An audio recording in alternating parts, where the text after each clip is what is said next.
आदाब। Iran, Israel और America के कॉन्फ्लिक्ट में सीज फायर हो गया।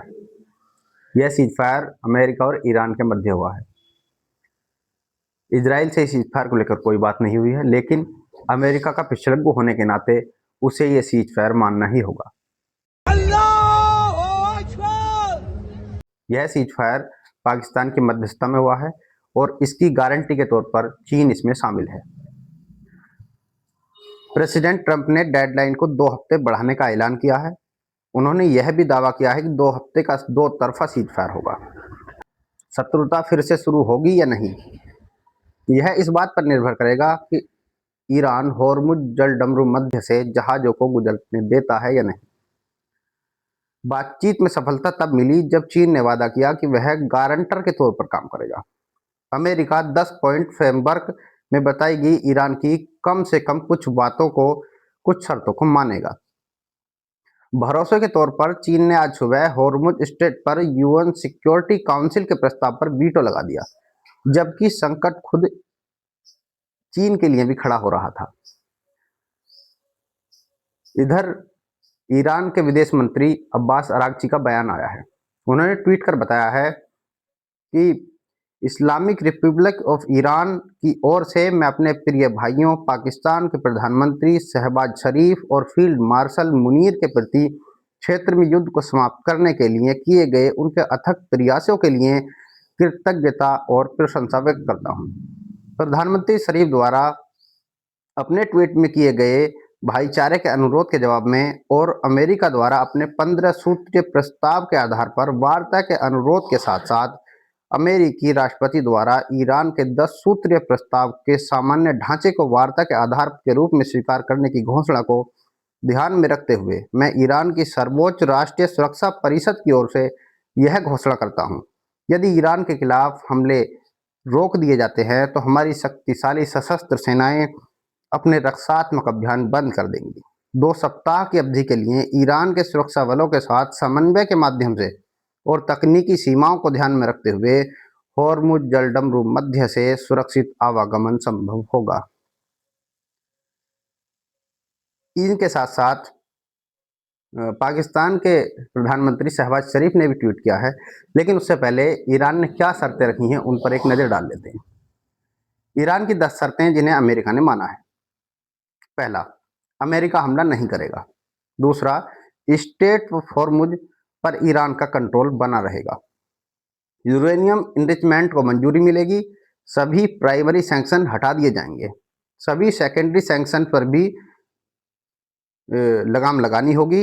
यूनाइटेड नेशन सिक्योरिटी काउंसिल के सभी प्रपोजल खत्म कर दिए जाएंगे। नेशनल एटॉमिक एनर्जी एजेंसी के बोर्ड ऑफ गवर्नेंस के सभी प्रपोजल खत्म कर दिए जाएंगे। ईरान को मुआवजा दिया जाएगा।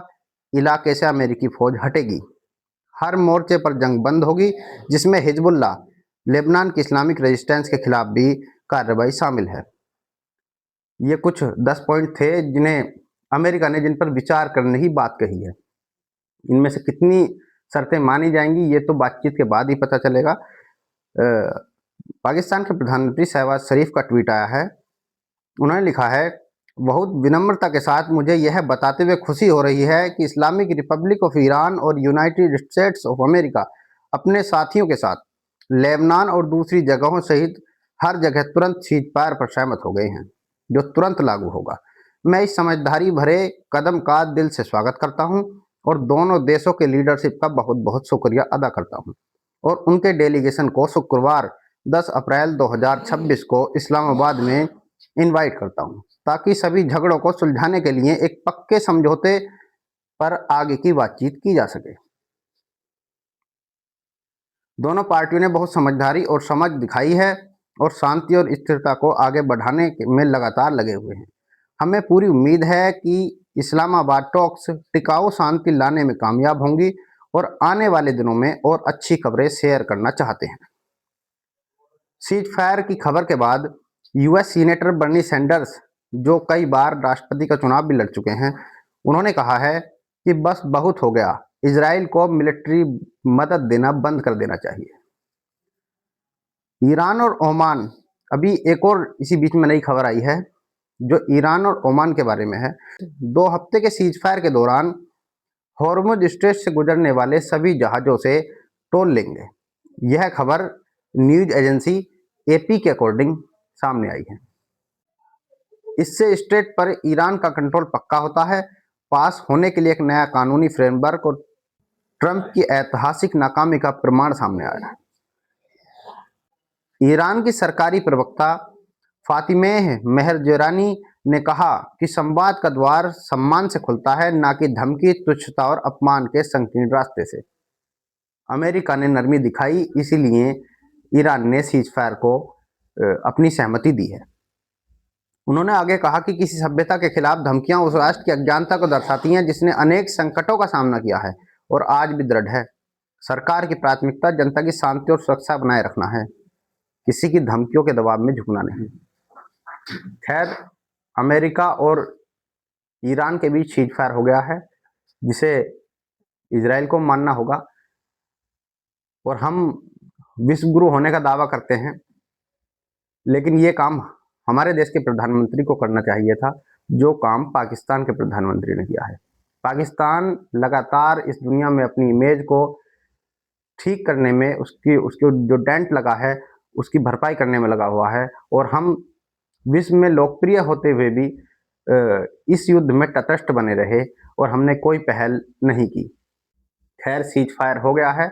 अब देखना है कि सीज फायर कितने दिन तक टिकता है और हॉर्मुज जलडमरू मध्य से जहाज़ों का आवागमन ईरान के कंट्रोल में रहता है या वहाँ से स्वतंत्र रूप से आवाजाही होती है। जो भी डेवलपमेंट होगी आगे उसको आपसे शेयर किया जाएगा। बने रहिए हमारे साथ। इस वीडियो को लाइक और शेयर कीजिए। वॉइस इंडिया को सब्सक्राइब कीजिए। धन्यवाद।